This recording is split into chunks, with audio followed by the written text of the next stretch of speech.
que o senhor está mencionando o Adélio? Quem quer matá-lo? Essa é a minha dúvida. O senhor está dizendo, ó, não querem só me prender, querem me matar. Sim, acredito. Quem é que quer assassinar o senhor? Eu não posso acusar o Josias se não tenho prova. Não tenho um sentimento. Quem é? Ele está muito bem protegido pelo que ele chama de sistema. Tá? O sistema tem nome e sobrenome. São pessoas que conduzem. Numa reportagem do UOL, a gente revelou que as trocas de mensagens do Cid com o Paulo Figueiredo pede para que o Cid... Paulo Figueiredo diz, o Bolsonaro precisa se manifestar, precisa parar com isso, precisa pedir para pararem com isso, e o Cid responde que o senhor não vai falar nada. Essa sua ausência e esse seu silêncio também, de certa forma, não podem ter estimulado os atos do dia 8 de janeiro, de algum jeito? Eu te falei sobre 2 de novembro, né? Vão sentir saudade da gente. Ali eu falei, coisa rara, uma pequena peça de um minuto no máximo, eu falei que nós não somos igual ao outro lado, nós não aceitamos depredação de patrimônio, nós somos da paz, pela ordem, somos pelo progresso. Isso eu falei naquela data lá. Ao longo desses 2 meses, pergunta se alguém reclamou da transição, que foi conduzido pelo senador Ciro Nogueira. Alguém reclamou da transição? Ninguém reclamou. Abrimos as portas. O ministro da Defesa escolhido, Zé Múcio, me procurou. Ele teve no laboratório comigo. Falou que está tendo uma certa dificuldade nas Forças Armadas. Liguei para os comandantes, ministro da Defesa, foi resolvido. Ninguém do Lula, quer seja área civil ou militar, reclamou da transição, que estava sendo impedido de fazer qualquer coisa. No meio do caminho, em novembro, tínhamos paralisações de caminhoneiros pelo Brasil. Eu fiz um vídeo pedindo para eles desobstruir as vias.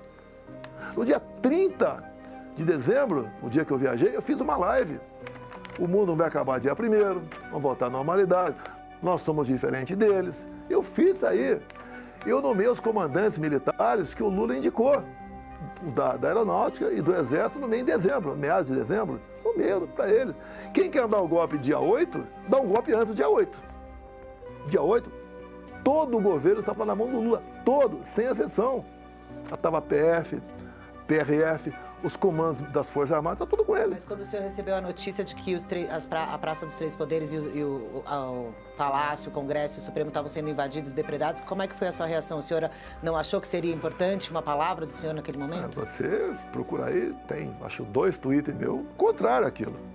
Se bem que tem uma história também. Se você pega vídeos outros perdidos por aí, quando o pessoal do acampamento chegou ali, já estava tudo depredado. Você vê a imagem de uma mulher sozinha depredando o Palácio da Presidência da República, sozinha. Então, aquilo, no meu entender, foi uma inspiração da esquerda no Capitólio, 6 de janeiro. E foi o que foi feito. Tanto é, eu entendo, Josias, se eu tivesse aqui no Brasil dia 8, estaria preso até hoje. Talvez até morto. Entendo isso aí. Mas, graças a Deus, eu saí do Brasil. Eu não ia passar faixa para o Lula. Até se eu fosse lá, ia receber uma vaia estrondosa. Acho que ninguém tem dúvida disso. Eu vou me submeter a um vexame desse. Não vou.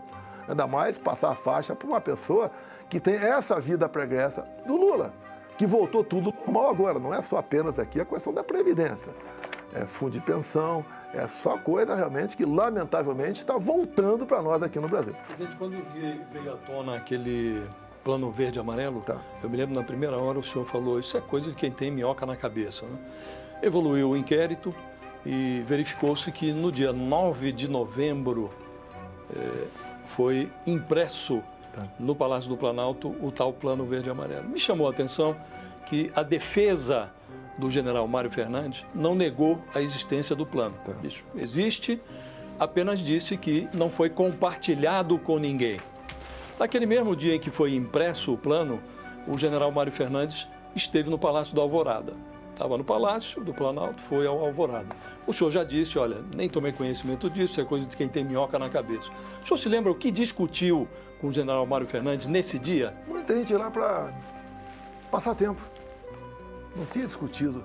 Quando você perde a presença, às vezes, 80% se afasta de você. 10% fica neutro, 10% fica contigo. Acabou. Acabou. O senhor não lembra o que discutiu com o Não, Mário mas eu Fernandes raramente conversava com ele. Ele estava subordinado ao outro ministro. Tchau, Ramos, nada. Outra coisa, eu tive acesso depois ao punhal verde e amarelo. Tá? E aqui, não tem o nome aqui Lula, não tem aqui escrito aqui Alckmin e nem Alexandre de Moraes. Agora, o que causa espanto não é isso. Você pode até chegar à conclusão que seriam eles. Pode até chegar a essa conclusão aí, mas não tem o nome deles Foi a aqui. conclusão que a polícia chegou. Sim, tá, tudo bem. A polícia Claro. de criatividade também. Olha os áudios vazados que a Folha publicou também. Agora, o que causa espanto, quando você pega isso não é um documento, não está assinado. Isso aqui é um memento. Na Academia Militar, no curso da ESAO, no curso de comando, no curso de Forças Especiais, você tem esse memento aqui, que você vai preencher de acordo com a missão, você vai preenchendo lá e depois o instrutor te dá uma nota em cima disso aqui. Então, o que aconteceu aqui? O que causa espanto? Que até hoje, João Mário, preso há 4 meses, não foi ouvido sobre isso. E por que, no meu entender, não foi ouvido sobre isso? Porque fica a narrativa que tinha um plano para matá-lo. O PGR foi além do que a PF falou. Falou que eu tive acesso por causa desses 20 minutos e, mais ainda, aqueci. Vamos supor que tivesse na cabeça um plano. Com todo respeito, isso aqui não é um plano que você faça. Ninguém quer matar ninguém. Eu sofri uma tentativa de assassinato. Eu sofri. E quem tem histórico nebuloso sobre esse passado aqui é a esquerda, não sou eu. O que levou o Procurador-Geral da República a concluir, ele inclusive usou um termo que o então presidente Bolsonaro anuiu, ou seja, concordou, né? O que leva ele a chegar a essa conclusão? O fato de ele o documento ter sido impresso no Palácio do Planalto, num determinado dia, 9 de novembro, e no mesmo dia, isso foi de manhã, de tarde ele esteve no Alvorada. Quer dizer, se o senhor lembrasse agora, ele esteve lá, conversou comigo sobre tal coisa. Jamais discutiria um assunto desse com ninguém. Não lembro o que conversou. A maioria que ia lá, ia querer coisa de saúde, lá para dar um apoio moral. Tamo junto, vamos sair dessa, vamos voltar. A maioria sair, tratar desse assunto. Você não pode falar em fazer algo grave, como sou acusado, perdendo eleições. Quando se fala estado de sítio e defesa, você tem que, além de convocar os conselhos, você pode ver, nem o presidente da Câmara, nem do Senado foram convocados, que é o primeiro passo para isso aí. E você tem que apresentar uma exposição de motivos, depois mandar a proposta, né, para o Congresso. E isso foi conhecido como minuta de golpe. O que Alexandre de Moraes acabou de nos responder? Que não tem minuta de golpe. Para você condenado agora sem minuta de golpe? O que fizeram com o ministro antes da Justiça, algo terrível. Acharam um pedaço de papel na casa dele, seria uma proposta de estado de defesa, que se eu fosse instrutor de direito constitucional, apesar de não ser, né, eu daria 0 para aquele aluno. Ele, assim como eu, em viagens pelo Brasil, era comuníssimo. O pessoal me enchia de papel.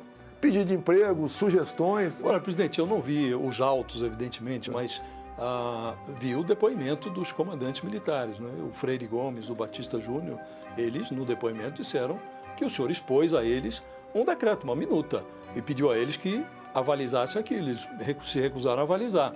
Então, isso se consta dos autos, né? O que eu quero é o seguinte, eu quero ter acesso a isso. Por quê? Mas o senhor exibiu havendo uma minuta de defesa do sítio, se fosse feito por mim, se eu tivesse aqui a essência, isso é algo realmente contundente. Agora, o que eu preciso?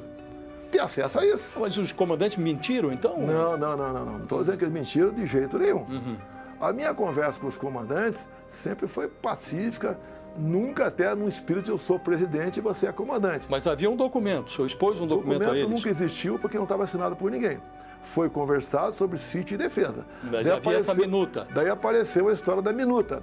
Eu quero ter acesso à minuta para poder me defender. Como no punhal verde e amarelo, eu te mostrei aqui agora. O general Mara, no meu entender, tem algo para falar sobre isso aí. Isso aqui pode ser um roteiro de uma novela, de um filme, algo qualquer. Agora, por que a PF não ouviu o João Mário até hoje?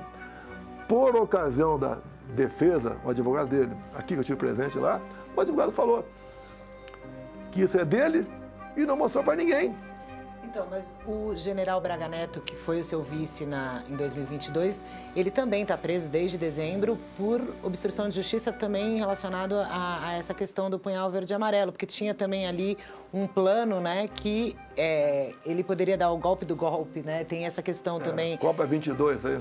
Enfim, em relação à situação do Braga Neto, o senhor falou aí que 10% ficam na sua confiança.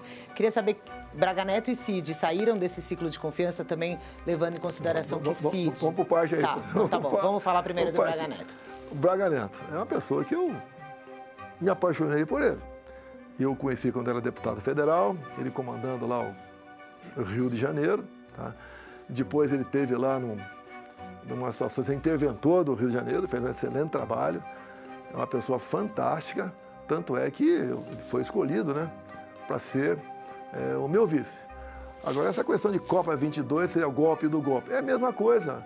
No computador de quem você achou aquilo, no caso, eu acho que foi o Mário Fernandes também, ele tinha que ser ouvido, não foi ouvido até hoje. E fico valendo essas narrativas para dizer, tá vendo, ele tinha um plano para me matar, o Bolsonaro aqueceu. Desculpa o nosso prezado PGR Gonê, baseado no que eu não sei. Na presidência ali, José, trabalham umas 500 pessoas ali. Eu vou chutar que deve ter umas 100 impressoras ali. Eu não sei o que acontece com cada impressora. É muito curioso, né, presidente? Porque nós estamos falando de um general, portanto não é um qualquer, e era um general palaciano, ele estava ali, era o número 2 da Secretaria-Geral da Presidência da República, né? E ele admitiu, a defesa dele admitiu, fiz esse plano aí, esse plano estava no meu computador, mas não exibi para ninguém. É muito interessante que alguém elabore um plano como esse, ainda que não tenha exibido para ninguém, mas parece, como o senhor disse, é coisa de quem tem minhoca na cabeça. Você leu o plano, Josias? Não, é coisa de quem tem minhoca na cabeça. Você fazer um plano desse para não ser utilizado. Alguém, não vou dizer que foi ele que fez, estava no computador dele, alguém sonhando. Você pode ver. Agora, é um homem que estava lá nomeado, escolhido pelo senhor, é um general, não é um qualquer, né? O Mário. Eu não sabia que era o executivo da maioria dos ministros. Não tem condições de saber. Mas é o número 2, né? Não, o Ramos eu sei quem era. Ele que escolheu o Mário Fernandes. Tá? O Mário Fernandes é uma pessoa que é respeitada no Exército Brasileiro. Tá? Agora você pode ver. Alguém teve a paciência de ler a peça acusatória e palavras como possibilidade, teriam, hipótese ou hipotética, citaram 386 vezes. Quando você pega um advogado criminalista, quando aparece uma citação dessa, possivelmente, o advogado já fica tranquilo. Que a questão criminal, eu não posso falar, o Josias possivelmente esteve lá. Possivelmente, talvez, aconteceu. Não pode, tem que ter certeza, ele esteve lá. Ele atirou, a arma é dele, está a impressão digital dele na cápsula. É por aí. E comigo estão fazendo exatamente o contrário. Tudo que aconteceu, eu sou onipresente. Sei o que está acontecendo. Josias, eu não peço ao meu inimigo ser presidente da República. Realmente é uma vida terrível. Você tem problemas, domingo a domingo. Agradeço a minha esposa, a minha família, que esteve do meu lado esse tempo todo. Nós começamos com um Brumadinho, aquela questão terrível lá em Minas Gerais. E quase todo dia tínhamos problemas pelo Brasil. Eu confesso a você, eu não esperava jamais ser presidente da República. Vim candidato, porque eu chego, 28 anos de deputado, vou cuidar da minha vida. E acabou me elegendo. Até falei, meu Deus, qual foi o meu pecado para ser presidente? Que o problema, José, não é apenas os problemas do Brasil. Você tem uma gama de pessoas em Brasília que querem fazer parte do poder sem risco nenhum. Nós acabamos com a certa pacificação que existia lá, certa harmonia. Porque teve gente que não trabalhou em campanha, que queria ministério, queria diretoria de bancos. E damos aquilo que tinha que ser feito. Quando eu convidei o Paulo Guedes, você tem que convidar e aceitar. Igual um casamento. Você não pode convidar a cara, você vai aceitar, tem que aceitar. Então não tem casamento. Ele fez as imposições dele. Olha, eu quero aqui o planejamento comigo. Eu quero indústria e comércio comigo. Tudo que ele pediu, eu necessário, dei para ele. E se não fosse o Paulo Guedes na questão da economia, teria sido um fracasso do governo. Como o Tarcísio, por exemplo, fez seu papel. Um orçamento mínimo de 7 bilhões por ano, o Tarcísio conseguiu fazer taxa pelo Brasil porque não tinha corrupção, não tinha desvio. Então as pessoas, essas outras, quando começou meu mandato, chegou um pessoal lá, conhecido, se não fizer isso, você não vai governar. É assim que funciona o negócio. E você tem que rapidamente, né? Qual a resposta que eu vou dar? Que os caras querem. Eu falava para o meu pessoal mais chegado, o dia que a gente ceder para uma pessoa, uma autoridade do legislativo, por exemplo, você vai ter que ceder para todo mundo. Não vamos governar mais, vai ser igualzinho os outros. Agora, houve uma... Presidente, nós tivemos agora recentemente o episódio do ex-presidente Fernando Collor, que foi condenado e preso, ele reivindicou uma prisão domiciliar, né? E hoje está detido domiciliarmente. O senhor diz que a sentença está pronta, no seu caso, o senhor estima que vai ser condenado a mais de 40 anos. Agora há pouco, fazendo uma avaliação dos ministros da primeira turma, o senhor praticamente considera que 3 votos ali, pelo menos, serão pela condenação. O Alexandre de Moraes, o Flávio Dino e o Cristiano Zanin. Supondo que esse cenário se confirme e que a sua condenação venha, o senhor lá na frente considera que deveria ser preso onde? O senhor vai reivindicar a prisão domiciliar, como fez o Collor? Eu não posso pensar dessa forma. Eu estaria entregando os pontos. Quando se fala em 40 anos, você viu, com toda certeza, na imprensa isso aí. Tá? Você pode ver agora até. Teria uma proposta dentro do Senado para reduzir a pena para essas pessoas humildes, né? E aumentar apenas o caso de liderança. E me aponto como liderança. Que golpe da Disney foi esse? Eu estava fora do Brasil no dia 8 de janeiro e não falei com ninguém. Qual a minha participação de 8 de janeiro? Se pegar o telefone de centenas de pessoas, não tem uma mensagem minha com essas pessoas. Eu abandonei. E mais ainda, quem teria que responder sobre isso não sou eu. Lá para o dia 5 de janeiro de 23, até o dia 8, a ABIN mandou mais de 30 mensagens para o governo, para o GSI, que manifestações violentas aconteceriam em Brasília. Não tomaram nenhuma providência. Onde o Lula estava no dia 8 de janeiro, domingo? Estava em Araraquara. Ele é uma pessoa de não... Tivemos catástrofe no Rio Grande do Sul e Santa Catarina. Ele não foi para lá. Quem está fazendo Araraquara? Para ficar fora do teatro que foi armado em Brasília. Nada mais do que isso. Teatro custoso, né, presidente? Está custando para essas pessoas que estão presas. Não, mas o quebra-quebra existiu, né? Não há como quem negar. Quebrou? Josias, tem condenações aí que não tem... Não, sim. Fotografia. A propósito não disso... tem uma imagem do cara quebrando nada. Quem quebrou, pague. A propósito disso, presidente, eu queria lhe perguntar... Agora está tendo uma negociação, né, conduzida pelo presidente do Congresso, do Senado, Davi Alcolumbre, para um projeto para atenuar a pena desses que estão presos por conta do 8 de janeiro. E aí o seu filho, o Flávio Bolsonaro, falou, olha, não nos interessa meia anistia, nos interessa a anistia completa. Que o que ele pergunta é, se a ponderação dos senhores eram as penas draconianas, leoninas, em relação à cabeleireira do batom, para usar a sua expressão, o pipoqueiro, o sorveteiro, por que não apoiar este projeto? Não fica a impressão de que o interesse pela anistia plena é para beneficiá-lo? Quando começou a discutir anistia, alguns parlamentares falaram comigo, vamos botar a questão da inelegibilidade nesse projeto. Eu falei, não, é só para 1 de janeiro, eu estava fora do Rio de Janeiro. É justo você ser multado agora em Porto Alegre, José? Você está aqui? É justo eu ser previsto uma pena por depredação de patrimônio se eu estava lá na Disney? Mas por que não apoiar esse projeto que atenua as penas? Não são criminosos. As pessoas não são criminosas. Eu tenho um nome de pessoas aqui que você cai para trás, né? Me desculpa, acho que vale a pena dar o tempo de programa nosso. Eliane Jesus, 28 anos. Presa há 2 anos, lá em Pedrinhas, Maranhão. Vildete Ferreira, 73 anos. Condenada a 11 anos. Iraci Megumi Nagoshi, 72 anos. Condenada a 14 anos. Maria de Fátima Mendonça, 67 anos. Agora, não Tubarão. é... Deixa eu terminar aqui. Até por conta disso. Francisco Vildete Ferreira, 60 anos. Por que não apoiar esse projeto? Que ajudaria Olha, essas você pessoas. tem que reconhecer que as pessoas não são criminosas. Você vai passar essa pessoa com 17 anos para 12? Com essa idade, aí estão com 17 anos, né? Tem gente com 17 aqui, tem gente com 14, tem gente com 11. O pipoqueiro, lembra do popcorn? O pipoqueiro e o sorveteiro foram condenados também. Autistas foram condenados. Pessoa de rua, catador de papel, foi condenado. Quando botaram a tornozeleira dele, ele humildemente falou, como é que eu vou recarregar a bateria se não tenho onde morar? Esse tipo de pessoas são golpistas e, no primeiro momento, pior do que golpistas, foram chamados de terroristas. Num governo onde diz que o Hamas não são terroristas, onde diz que PCC e Comando Vermelho não são grupos terroristas também. Esse é o governo que nós temos aí, que fala em direitos humanos. O que eu não estou entendendo essa declaração a que eu me referi, o senhor deu essa semana. Dei. Sim. Então eu quero saber o seguinte, por que o senhor está mencionando o Adélio? Quem quer matá-lo? Essa é a minha dúvida. O senhor está dizendo, não querem só me prender, querem me matar. Eu acredito. Quem é que quer assassinar o senhor? Eu não posso acusar o Josias, que não tenho prova. Mas eu tenho um sentimento. Quem é? Ele está muito bem protegido pelo que ele chama de sistema. Tá? O sistema tem nome e sobrenome. São pessoas que conduzem o destino do Brasil. Quando Então, mas vamos dar o nome e sobrenome, então, não, do sistema. Não vou te dar isso aqui.